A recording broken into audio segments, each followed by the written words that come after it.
ఖానాపూర్ నియోజకవర్గ ఇన్ఛార్జ్ ముఖ్య జాన్సన్ నాయక్, అలాగే మా యొక్క మిత్రుడు పూర్ణచందర్ నాయక్, అలాగే జెడ్పీ మాజీ చైర్మన్ అన్నగారు, వివిధ పార్టీలు హోదాల్లో ఉన్న ప్రముఖులందరికీ కూడా వందనం. ఎందుకంటే ముఖ్యంగా ఖానాపూర్ నియోజకవర్గానికి అదృష్టం ఏంటంటే ఒకరేమో కేటీఆర్ ఫ్రెండ్, ఒకరేమో సంతోష్ కుమార్ ఫ్రెండ్. అంటే సరిసమానం ఉన్న భావమార్గులు అనేది మన ఖానాపూర్ నియోజకవర్గానికి ఉన్న మన అదృష్టం. వాళ్ళిద్దరు మనకు ఏ కష్టం ఉన్నా ఏదున్నా ఖానాపూర్ నియోజకవర్గాన్ని వాళ్ళు కంటికి రెప్పలా కాపాడుతారని కూడా ఈ ద్వారా నేను వాళ్ళకి విన్నపం చేయడం జరుగుతుంది. ఎందుకంటే వాళ్ళు వివిధ పనులలో వాళ్ళు ఉన్నా గానీ మనకి ఇక్కడ ఉన్న వాళ్ళ ఫోన్లు లిఫ్ట్ చేసి మనకి ఏదైనా హాస్పిటల్స్ మనకి ఏదైనా పని పడ్డప్పుడు వాళ్ళు రెస్పాండ్ అయ్యి మన అందరికి సేవ చేస్తున్నందుకు వాళ్ళిద్దరికి కూడా మనం ప్రత్యేకంగా థ్యాంక్ యూ వెరీ మచ్. భీమవరంలో నేను ఒక మాట చెప్పొచ్చు. ఆంధ్రాలో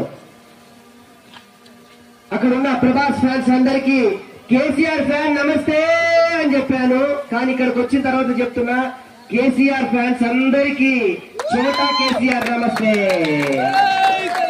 పర్లేదా? డిఫరెంట్ అనిపించిందా? ఈయన నాకు మైక్ ఇచ్చేటప్పుడు చెప్తున్నాడు, మేము మాట్లాడిన దానికి నువ్వు మాట్లాడిన దానికి తేడా ఉండాలి అని.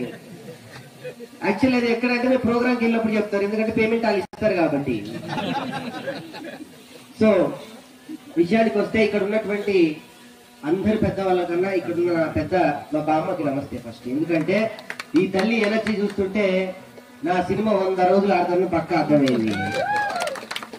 ఇక్కడికి నన్ను ఆహ్వానించి ఈ వేదిక మీద నేను ఉండేలా చేసి ఈ సినిమాని రేపు తెర మీద పడి ప్రపంచవ్యాప్తంగా భాష మత ప్రాతిపాదికలు అన్ని పక్కన పెట్టి సినిమా చరిత్రలో ఇలాంటి సినిమా ఒకటి ఉంది, రేపు ఏదన్నా గూగుల్లో కొడితే తండావాసుల మీద లంబాడీ భాషల మీద కూడా ఒక సినిమా ఉంది అని చెప్పుకోవడానికి నా కేశవ చంద్ర రమావతికి ఊపిరై ప్రాణమై పెన్నై రక్తమై అన్ని అయినటువంటి నా దేవుడైనటువంటి మా అన్న మా రాఘవన్నకి ఫస్ట్ గా థ్యాంక్స్ చెప్పుకుంటా ఉన్నాను. ఎందుకంటే ఆయన తలుచుకోండి ఈ సినిమా ఇక్కడ దాకా వచ్చేది కాదు.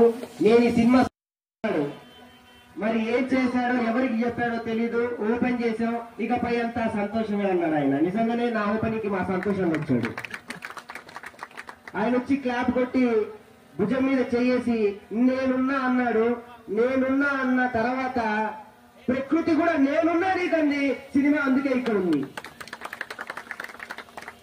ఇక్కడ ఇద్దరు వ్యక్తులు హీరోలు ఉన్నారు, ఇక్కడ అందరు హీరోలు. నిజం చెప్పాలంటే ఇప్పుడు సినిమా చూస్తారు కదా, ఈ సినిమాకి అసలు హీరో లేదు.